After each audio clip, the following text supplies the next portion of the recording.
लोग पढ़ लेते हैं मेरी आंखों से तेरी प्यार की शिद्दत।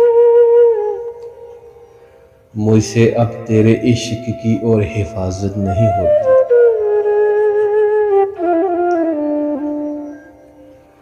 किसी और को मेरे हाल से न गर्ज है न कोई वास्ता।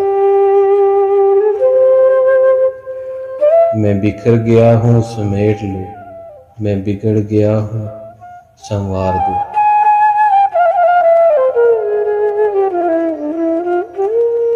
लोग एहसास की रोंदी हुई गलियों में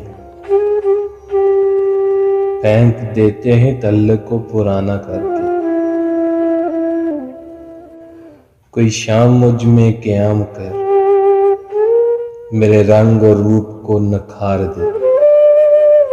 जो गुजर गई सो गुजर गई, मेरी बाकी उम्र संवार दे।